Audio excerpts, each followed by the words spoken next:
Bene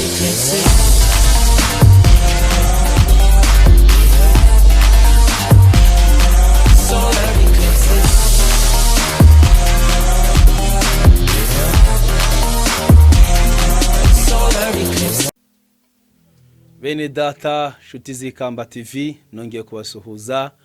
Amahoro y'Imana bane namwe, ndabakunda cyane, mbifurije ubuntu bw'Umwami wacu YESU we ku buzima bwanyu. Rero shuti zanjye, abakunda ikiganiro ubutumwa bwiza, abakora like, namwe mwako subscribe, namwe mutarayikora, n'umwanya wo kuyikora, Imana iguha. Ndashimira bene data batwereka ko bari kumwe natwe, n'aba dushyigikira, badutera inkunga. Mwese Imana ibaha umugisha, umwuka wera agumye abashobozi. Reka rero dutangire tuganira mbere ko tujya mu nyigisho yacu twabateguriye. Reka dusebe imbaraga z'Imana zibane natwe. Wera wa Isiraheli, itariki ya none, umunsi wa none, turagushima ko tugihumeka. Turi amahoro kuko wabishatse, turi amahoro kuko wabyemeye, turabyutse biremeye, amanwa arabaye biremeye, burije kuko wabishatse. Izina ryawe rihabwe cyubahiro.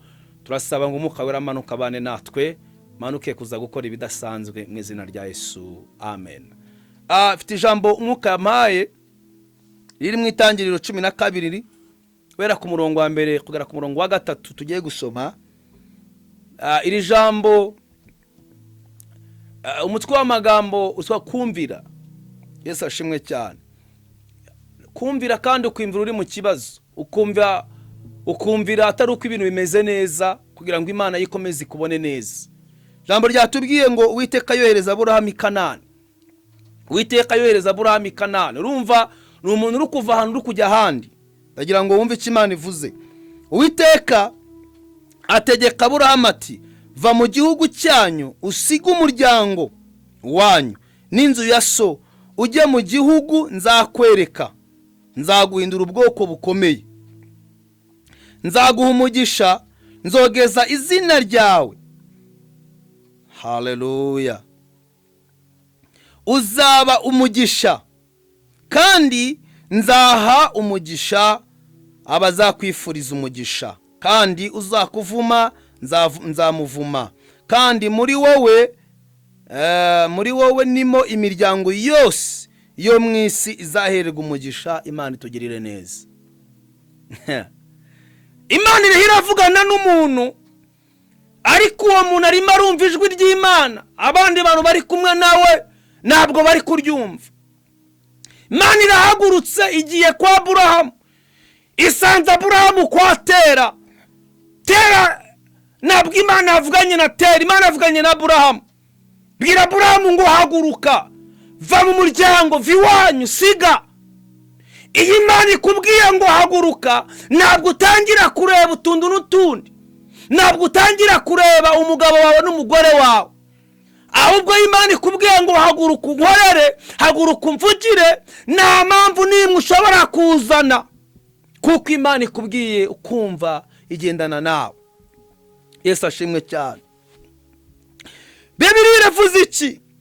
Iravuze ngo va mu gihugu cy'iwanyu cy'Abakarudayi, va mu gihugu cya so na nyoko, genda. Ntabwo Imana imuhaye pura yahagiye, na nubwo Imana imuhaye ahazicara, ahubwo iramubwiye ngo genda. Ndagira ngo mvuga ibi bintu bitatu. Intambwe ya mbere umukristo agomba gutera ni igihe cyose yumvishe ijwi ry'Imana. Iyi ntambwe iragorana cyane, kuko iyi ntambwe yo guhaguruka uva iwanyu, yo guhaguruka uva mu byaha, yo guhaguruka uva mu bugome, yo guhaguruka urekura ibiriya bintu wakundaga, ni intambwe igorana cyane. Ariko iyi ntambwe uyiteye, izindi ntambwe zikurikira zirakorohera. Ntambwe ya mbere igorana ni uguhaguruka, ni ukuvayo. Ntambwe ya kabiri,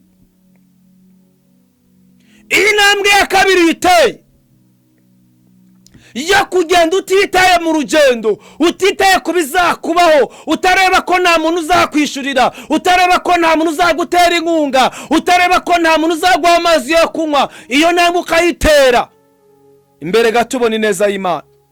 Ntambwe ya gatatu nuko utumva amagambo abantu bakubwira muri urwo rugendo ugihaguruka. Bashobora kubwira ngo ugiye warasaze, uriya mugabo se yazakumarira iki, uriya mugore yazakumarira iki, ibintu by'Imana se urabona we byazakumarira iki, wowe se nawe wabaye pasitoro, nawe se uri umuhanuzi. Ayo magambo utayumvise, yo ni intambwe ikomeye Imana ikoreramo cyane. Yesu ashimwe cyane. Reka ngubwire iki kintu, ahangaha Aburahamu iyo yumva va nahaguruke ngo aveyo akagumayo, nabwira isezerano hawe ryuko muri we hariho tuzabonera ubuzima, ryuko muri we ari imiryango ya Isiraheli izabonera ubuzima, ntabwo byari kwemera, kubera ko intambwe ya mbere yari kuba yihushije. Nikiye kintu Imana yakubwiye. Yesu ashimwe cyane. Uwiteka ategeka Aburahamu kugenda. Iyo uhagurutse ukagenda, ibisabwa mu nzira Imana irabyikorera. Iyo uhagurutse ukagenda, ibikenewe Imana irabitanga. Iyo uhagurutse ukagenda, amafaranga Imana irayazana. Iyo uhagurutse ukagenda, Yesu azana sapoti. Ntabwo dutegereje kuzakora Imana ko dufite amazu ageretse.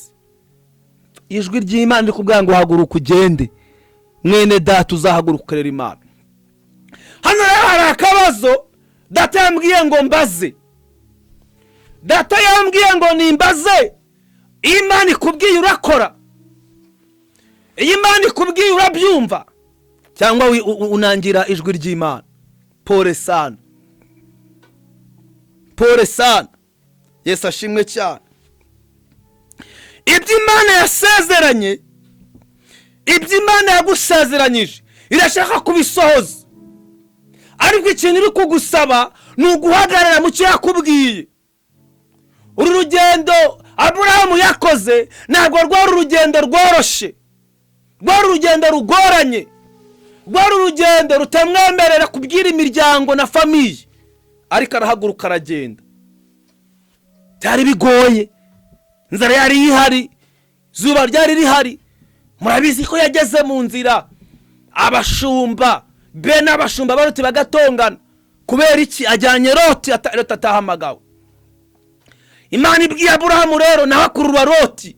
Akuruye Loti rero bageze mu nzira, Imana iramureka adiringa n'iki? N'ikibazo yikururiye. Haleluya. Ndabizi mu nyigisho natambukije nariho mbigisha ngo ntukagendere n'umuntu ubona ntacyo azakumarira, kuko yazaguteza ibibazo. Loti yabaye ikibazo kuri Aburahamu, kuko Loti niwe muzi, niwe wamwizaniye. Iyo wikururiye rero ikibazo, emera udiringe nacyo. Iyo wanze kumvira Imana, iyo wanze kuba muri ako kazi utanga icya-10, iyo wanze kumvira Imana, uhana imbaraga zikurwanya, ntabwo Imana ikurwanirira. Ariko ndashimira Imana ko itagireba nk'uko abantu bareba. Yesu ashimwe cyane. Ijambo ryambwiye ku murongo waho wa 3 cyane nahakunze.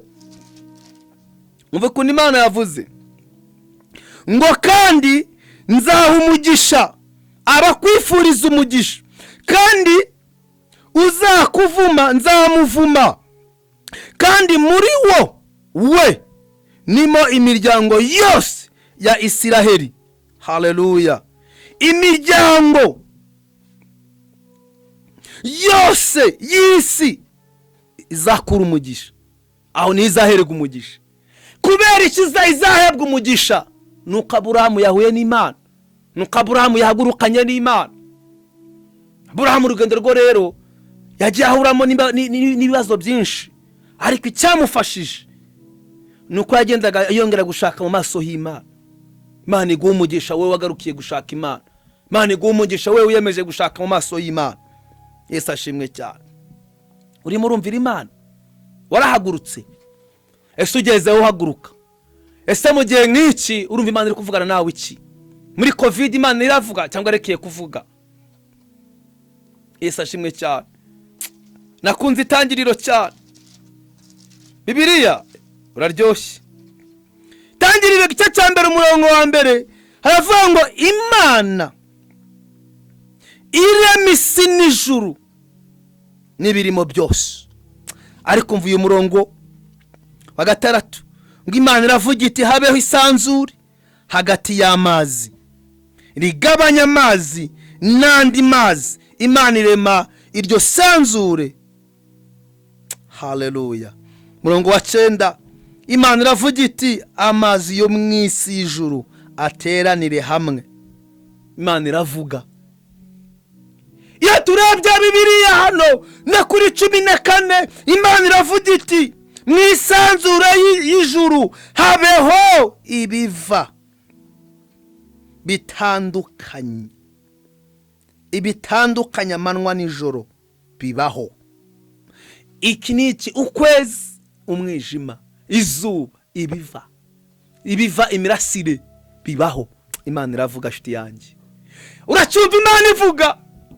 Bantu bavuye kujwi ry'Imana dufite amakuru yizewe ko Imana izatugirira neza. Dufite ibimenyetso birenga kimwe ko Imana yavuze izagikora. Ndagira ngo mbwire abantu bavuye mu byaha, mbwire abantu bafite ibyo basize.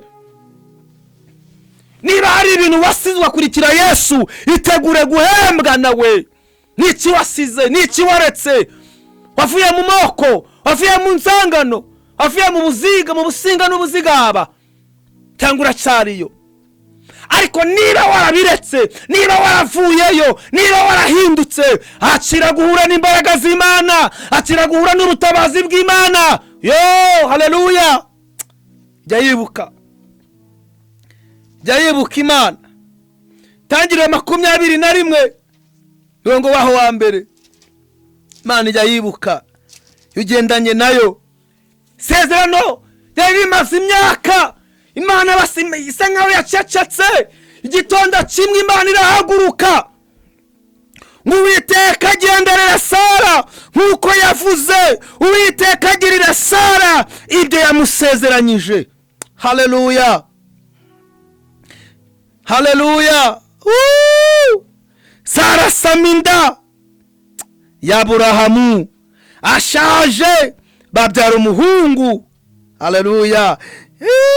Haleluya. Igihe cy'Imana yamubwiye kigeze, Aburahamu yita umuhungu yabyaye Isaka. Haleluya. Uwo yabyaranye na Sara. Imana ishimwe kujya yibuka iyo umuntu agendanye nayo. Iyo umuntu agendanye nayo Imana iribuka. Sara amaze gusaza we, byiringiro byarashize, atakijya mu mihango. Imana imugarukaho, yibuka ko ya Imana yavuze ngo vayo. Sara vayo, Aburahamu baragenda. Igihe kigeze, ntabwo yitaye kuri Hagayi, ntabwo yitaye ku bashungerezi, ntabwo yitaye ku bavuze. Mana sideba. Imana ibwira Sara ngo Sara we, igihe kirageze. Imana imugarukaho uyu mugoroba, iki gitondo Imana ikugarutseho mu izina rya Yesu. Imana igarutse ku buzima bwawe, Imana igarutse ku rugo rwawe. Iyi Imana ikubwiye ngo vayo ukavayo, igihe kiragera Imana ikagaruka. Ndagira ngo mbwire umuntu wari umaze iminsi ababaye, wari umaze iminsi byaranze, mubwire ngo humura, Imana iragarutse, ije gukora icyo yavuze, izanye isezerano, ije kuguha icyo yavuganye nawe. Data wa twese haje kuguhereza icyo yavuze. Uza abantu bavuze Sara uko bangana, ariko ngo igihe kigeze Imana igaruka kuri Sara. Mwene data, igihe kirageze ngo Imana ikugarukeho. Igihe kirageze ngo ijuru ryongere kura beforesaye gukora icyo ryavuganye nawe. Haleluya. Yesu ashimwe cyane. Aburahamu we, Aburahamu Imana iramwibuka. Imana ikorera igihe, Imana ikora mu gihe cyayo. Data ntabwo azaguteza abantu, ntabwo Imana izakureka ngo ukomeze kuba muri urwo rugo rw'umubabaro n'amaganya. Imana izahindura urwo rugo, Imana izahindura umugabo wawe, uwo mwana azakira, uwo mwana azareba, ayo maso azahumuka, iyo ndwara izava mu rugo rwawe. Data wa twese azinjira muri urwo rugo. Igitondo kimwe uzasanga uwo mwana yabyutse, uzasanga uwo mwana ari kugenda, umugabo azaza yakijijwe, iyo cyamunara izarangira, icyo gihombo kizarangira, kuko icyo Uwiteka yavuze aje kugisohoza. Yesu ashimwe cyane. Nta kidashoboka mwene da. Mu myaka 90 Sara aratwita, Sara arasama, nawe ajya ku gipimo, nawe haleluya, nawe yambara ikanzu nk'abandi. Sara ajya kuri maternity, Sara arataha n'umwana witwa Isaka. Buramu ahita amukubita izina ridasanzwe, kuko Imana icyo yari yavuze yari yagishohoje. Ndagira ngo ubwire ngo ntukangwe n'iminsi. Aburahamu yabyaye umwana we Isaka, amaze imyaka 100 avutse. Sara aravuga ati Imana irashekeje, abazabyumva bose bazasekana nanjye. Ati ninde wabyariye Aburahamu yuko Sara azonsa abana, kuko namubyariye umuhungu ashaje. Ariko Mana, Sara arimo arabivuga, ninde uzose umuhungu kuko nabyariye Aburahamu ashaje. Imana yongeye kusetsa. Ndabona Imana igiye gusetsa abantu. Akira guseka. Ndabona Imana yibutse isezerano.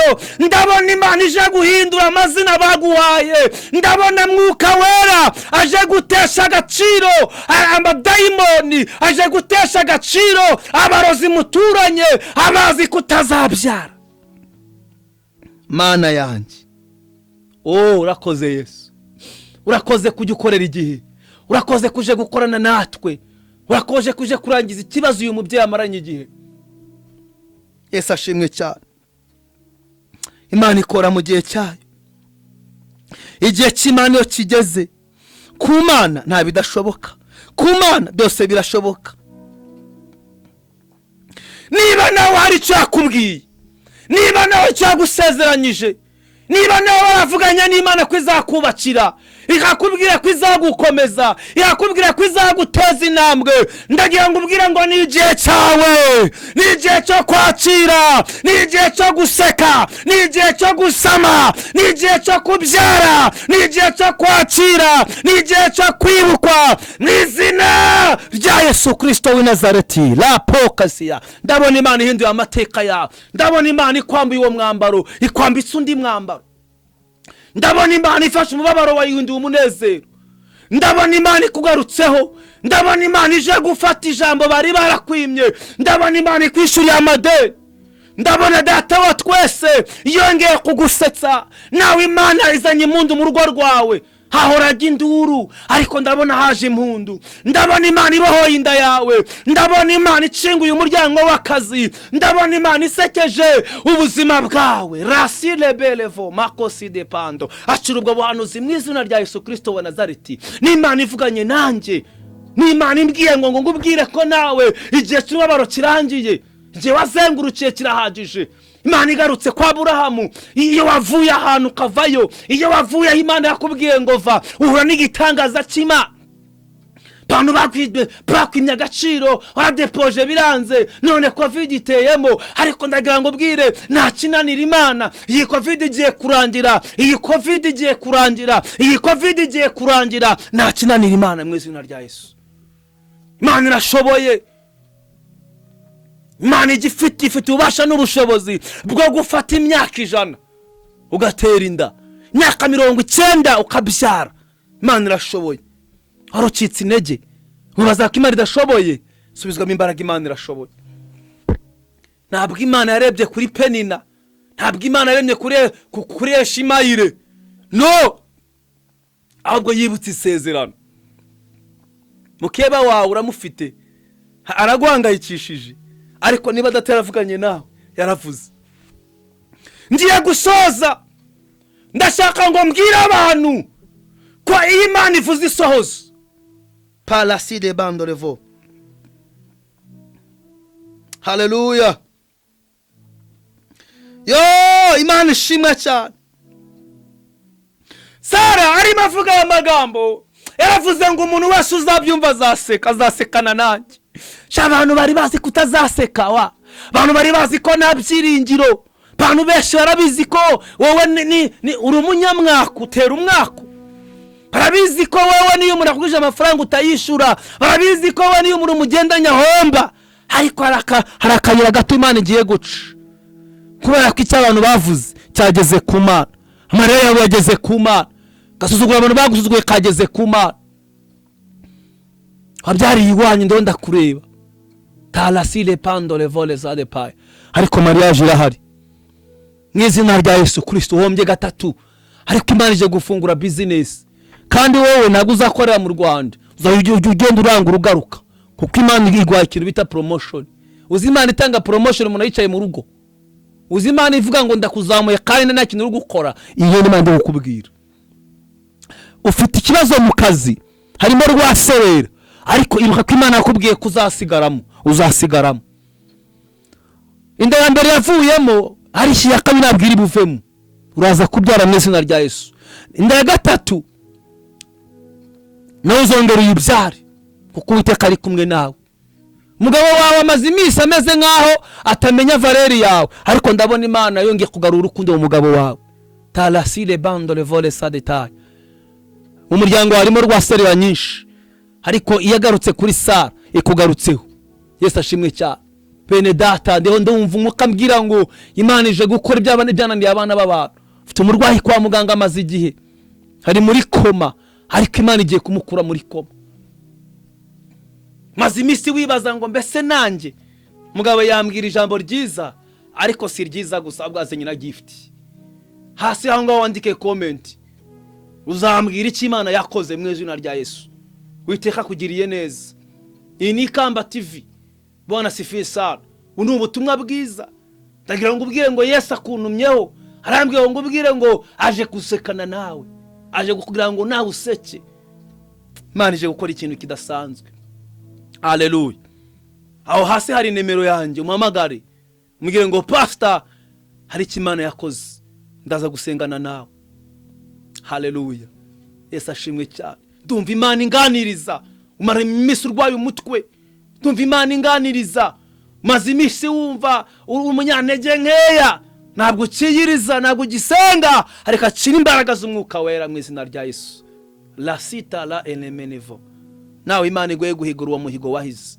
Pato la kota emenivo le sarekia. Ndumva Imana ivugana nanjye. Ni igihe cyo guhanura mu izina rya Yesu. Mwuka w'Imana njeho. Mwuka w'Imana njeho. Ndumva umwuka w'Imana nyemeza ngo mbwira abantu imiryango yari yarafunze, ko Imana ifunguye umuryango. Rasile bepa. Imana iguhaye igitangaza, Imana ikoreye igitangaza. Imbaraga zakurwanyaga nijoro, imbaraga zakurwanyaga, izo mbaraga zakunigaga, uwo mwuka waguteraga mu rugo rwawe, Imana iwukuyeho mu izina rya Yesu. Acira ikiganza gikiza, acira ikiganza gitabara. Imbaraga z'umwuka w'Imana ziramanutse. Haleluya. Jambo rya nyiri jambo. Imana ntabwo ivuga ikintu itazakora. Ntabwo Imana ivuga ikintu idashoboye. Yakubwiye kubyara ni wabyaye. Yakubwiye ko izaguha umugabo ntumufite, n'abandi ije kubatabara. Yesu ashimwe cyane. Imana ishimwe ko yasekeje Sara. Ariko icyatumye imusetsa, Sara yagendanye na Aburahamu. Ntabwo Sara yigeze ava mu rugo rwe. Nawe ntore ku rugo rwawe. Ntuve mu rugo rwawe. Uko umugabo asinda ngo nuko umugabo anywa inzoga, komeza usenge. Imana izahindura umugabo wawe. Komeza usengera abana bawe bazahinduka. Komeza usengera umugore wawe azahinduka. Komeza usengera famille izahinduka. Nta kinanira Imana. Kandi mu gihe cyashizweho utakajya akora ibikomeye. Ndagira ngo dusengane Imana. Urababaye? Uri kwibaza ngo mbese inzira zavahe? Imana ni wowe wavuze. Ese Imana ni wowe wambwiye? Kuki se bigenda gutya? Tanga ubwire. Iki Imana ivuze kingana n'iki koze? kandi rimwe na rimwe ntabwo Imana ivuga ngo ibiri imbere bihita bihinduka, ibigira ngo ahubwo bizamenye ko mwavuganye ari ukwizerwa. kandi iki Yesu yavuze ashaka n'inzira y'ikihe cyavuze aho kizanyura. Ndagira ngo dusengane Imana. Haleluya. Witeka hagiye kugusetsa, ndumva imirindi yo gutabarwa. Mana ishimwe cyane. Ntabwo nzi ikiguhangayikishije, ariko ngo ushubijemo imbaraga. Imana ije gukora igikomeye. La pele vole salekide. Imirindi y'Uwiteka irahari. Yigeze bwira Zerubabeli ngo amusozo wiyita iki, ko nzaguhindura ikibaya. Imana ije gufata imisozi iri imbere yawe yihinduye ikibaya mu izina rya Yesu Kristo. Imana ije gutanga akazi ku buzima bwawe. Igaruye iriya modoka bari barakunyaze. Imana igaruye iriya nzu yawe. Imana igaruye ubutunzi bwawe. Ubwo Satani yamize aje kuburuka mu izina rya Yesu. Mahoro y'Imana bane nawe. Ntabwo urakora subscribe, waratinze, yikore vuba uri nyigisho zacu mu izina rya Yesu. Kola link mu izina rya Yesu. Imana iguha imbaraga zo kurikirana izi nyigisho uzabohokeramo. Ndagira ngo dusengane. Igihe kigeze Sara arasama, igihe kigeze Sara araheka, igihe kigeze Sara ajya ku gipimo, igihe kigeze amateka ya Sara arahinduka, Isaka araboneka. Mu gihe ugiye kwakira, mbere y'igihe si igihe, nyuma y'igihe si igihe, ahubwo mu gihe ugiye kuboneramo Imana. Kadusengana Imana. Haleluya. Shimwa Yesu, wewe wakoze ibikomeye. Shimwa wewe wacunguye abantu. Shimwa wewe udukiza ibyago, udukiza la pele volesa karande ziwacu. Shimwa Yesu. Reka dusenge Imana. Haleluya. Mana mu izina rya Yesu, igihe kigeze Sara arabyara. Reka uyu muntu yongera abyare, reka uyu muntu yongera ashake, ongera umuhe amashakiro mazima, reka umuhe business nzima, ongera umuhuze n'abana be, ongera umuhuze n'umuryango we. Mu izina rya Yesu ndasenga ari uburwayi, ndirukana iyi ndwara, ndirukana karengane, ndirukana uyu ndwara y'umugongo, ndirukana uyu mwuka uzera mu rugo rwawe. Mana ya Aburahamu na Isaka na Yakobo yavuganye na Aburahamu ngo va kwatera, reka uyu mukobwa yongera aveho yarari, yongera agaruke muri Kristo Yesu. Babazi zawe nizimugaragareho wa Mana we. Repere sile tala odebefa. Rekura umugisha muri uru rugo, rekura amahoro muri uru rugo, rekura iterambere muri uru rugo, rekura icyerekezo muri uru rugo. Ongera ugarure ubuzima bwe, ongera umuhereze gusenga. Muhe umutima uva mu nzoga, umutima uva mu byaha, umutima uva mu busambanyi, muhe umutima musha. Yesu, Yesu ndaguhamagaye, tabara uyu muryango. Urakoze Yesu. Ndabona umuco w'Imana ukurasiye. Waruzi ko Imana yakwanze kubera inzoga, kubera ubusambanyi, ariko ndabona Yesu aje gukora ibikomeye. Ndabona Imana igaruye ibihe byawe mu mutima, iyibutsa Aburahamu, iyibutse Sara.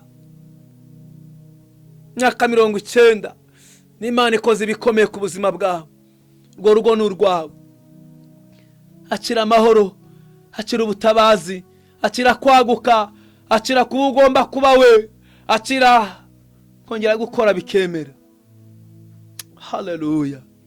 Mana y'amahoro, Mana nyir'ubuntu, we nyir'ubutabazi, ngwino uce muri kibazo cy'uyu muryango, ngwino uce muri rideni, ngwino wishurira ideni, ngwino ukize uyu mwana, ngwino ukize uyu mugabo, ngwino ukize uyu mudamu, ngwino ukize uyu mukobwa, ngwino ongera umugarura y'ufiyasi.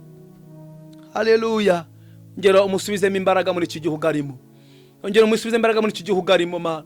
Nzamuye ibitekerezo bye bigomoreye Kristo Yesu. Nongeye gusuka ubutumwa bwiza mu buzima bwe. Nongeye guhamagara agakiza ngo kamanukire muri we. Nongeye guhamagara imbaraga z'umukabera ngo zongere zimukomeze. Igihe yataye akora Satani ndakivunjamo Mana, igihe agiye gukorera Imana. Mu izina rya Yesu Kristo. Mahoro y'Umwami wacu Yesu nabe mu buzima bwawe.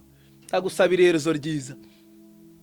niba utarakizwa uvuga ngo mwami Yesu ndakwakiriye nk'umwami n'umukiza w'ubugingo bwanjye, uyu munsi ndakijijwe mbaye umwana w'Imana, ungure mu gitabo cy'urupfu ushire mu gitabo cy'ubugingo. Niyemeje kugukora kandi niyemeje guhinduka, ngakora ibyo ngomba gukora nshimisha Kristo wamfiriye ku musaraba. Ubuntu bwa Yesu we muri wowe ukusubiyemo ayo magambo. Imana iguha umugisha kandi Imana iguha imbaraga uze gukomeza gusenga no kubana n'Imana. Imirimo wakoraga wongera uyikore, nusubira inyuma kubw'ibihe, nucumuzwe n'ibihe, ahubwo reka usubizwe imbaraga kuko nyiri ibihe aracyabifite mu biganza. Ware devore kide wumvaga ntabyo ndefo, ariko imbaraga z'Imana zije kugukura muri icyo kibazo, azafungurwa, azataha, uzamubona, uzongera uhure nawe kandi muzongera mwishimane. Niko numva Imana imbwira igaruye uwawe kandi kagarutse mu biganza byawe. Ndagukunda, ngwifurije umugisha w'Imana mu izina rya Kristo Yesu, amen.